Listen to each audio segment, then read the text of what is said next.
Well, a hearty welcome back into the quartering. I'm back from my Colorado excursion.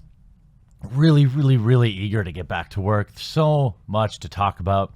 And instead of doing like 4 or 5 videos on one day when we get back, I'm going to try to save most of it for the Soy Report live stream tonight around 4 p.m. Central, maybe a little earlier depending on how the day goes. So make sure to come back a little bit later today for the live stream. Now, you'll remember before I left, I talked about the all-female reboot of Ocean's 11, a franchise that is beloved, albeit not a perfect movie series. Certainly near the end, it was getting a little derivative. But I made a few predictions of how this film would go. Now, I think it did a little bit better at the box office than what I predicted, although the numbers that I'm seeing still, if you include marketing costs, probably put the movie at a loss. But it's not like nobody went to see it. But I said that the movie would not be well liked. And, of course, what a terrible sexist thing of me to say. So, I guess I'm sorry for that, but let's just see how we doing. Wah, wah. And if we go back and we want to just, let's just kind of go back a little bit to what I thought might happen when the movie was not well liked.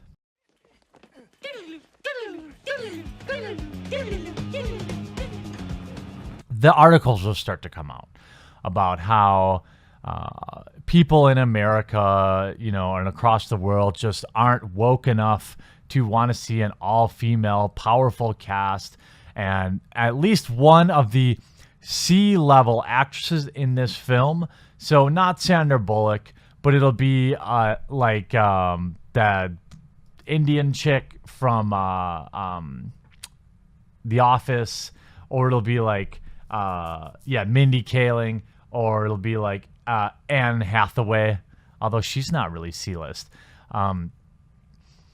They will, of course, come out and say that they were harassed online and that all these bad things were happening to them, and that will take all the attention away from the box office bomb. Now, you can call me some sort of prophet if you so choose, but I think we all know it's really about as expected as possible. It is not a good guess. It is being around this game long enough and seeing the same thing play out over and over again. And imagine my shock when exactly the person I said would come out and make excuses for the movie's poor performance. Imagine my shock. Now, it wasn't exactly that she experienced any kind of online harassment, but the point was that they needed something to take away, just like they did with Star Wars Solo, take away from the movie's poor performance. And of course, Mindy delivered exactly what we had hoped. She calls out, quote, unfair dominance of white male film critics. That's right, folks. Her movie had a 48% of the audience, by the way. These are people that allegedly saw your movie. Okay? The, quote, critics gave it a 66%, which for some reason is still a favorable score, which in my opinion is ridiculous. If a movie is to be recommended, I would think more than 7 out of 10 people should like it, not 6.2 out of 10. That's just me, though. Now, of course, it's not a terrible reboot film that nobody asked for. No, it's the critic. She had some salt for white male film critics during a recent interview. If I had to base my career on what white men said, I would be very unsuccessful. Interesting, Mindy. Then why are you commenting on it? Why does it, if it totally doesn't matter to you, Why are you commenting? Why are you talking? Why are you throwing shade at white males? Interesting. So there's obviously an audience out there who want to watch things like Ocean's 8, what I work on, what Sarah Paulson works on. And the thing about so much of this movie is, I think white men critics would enjoy it.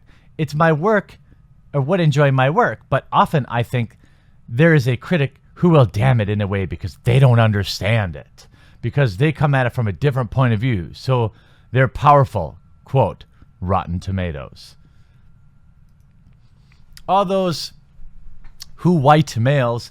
By the way, I'm pretty sure the people rating this movie were not white males. They were basic bitch moviegoers who just wanted to watch some movie that weekend, because the movies you were up against were hilariously bad.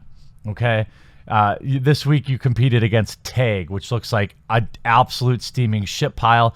Look at all those white males ranking a movie that is all men, rating it low. Imagine my shock. What is up with those? They must be those self-hating white males.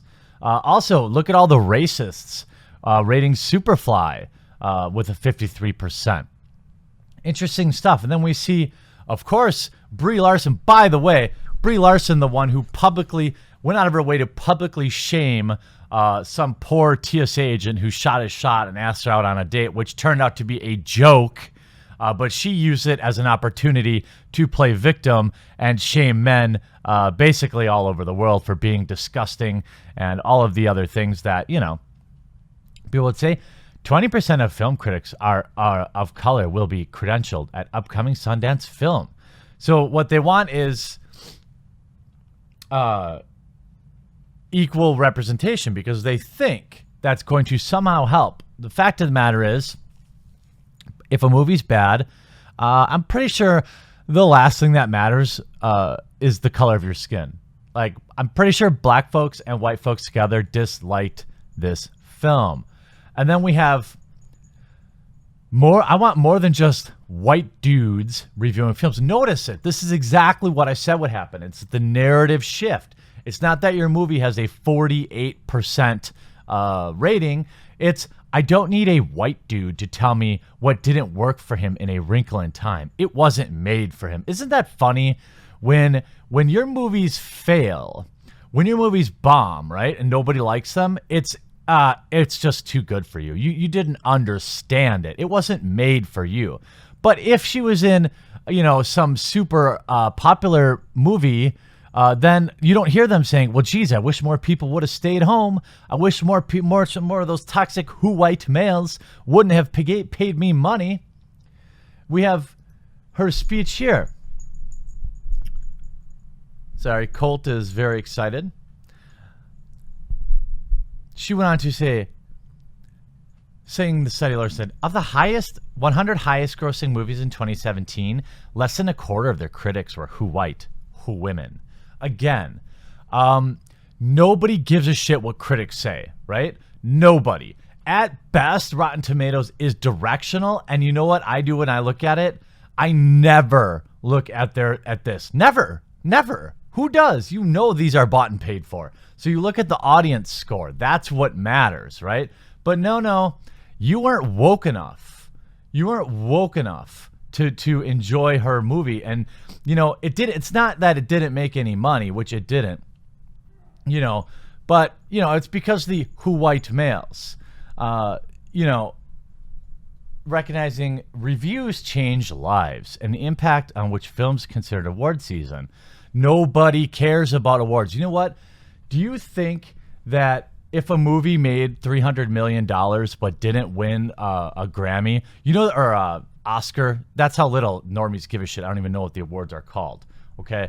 If the Oscars are just for you, just for the ultra mega elite, nobody look at the awards show ratings over the past 10 years. They're tanking. America and the world alike couldn't care less about rich people, getting their awards and then standing up on stage and talking about how hard they have it and how they stand up for human rights while they never donate a dime of their own money. Or they think they're some sort of hero getting up in front of a huge crowd of far left progressives and saying, F Trump. Yeah, they're so woke. It's not like it would be a real shame. It would be a real shame if this narrative got broken. I know that what they're saying here is that, because our movie got a 48%, it's because all of the white males that didn't like it and the non-POCs. So it's mostly, women and POCs. Films featuring women just don't stand a chance without all those white male critics tearing them down. So I would assume that Wonder Woman must have been also really, really poorly ranked. Let's see how it did. Oops. 88% of your white male critics enjoyed it. 92% of the fake shill media enjoyed it. So I don't know what Mindy Kaling's talking about. Maybe, just maybe, your movie was trash.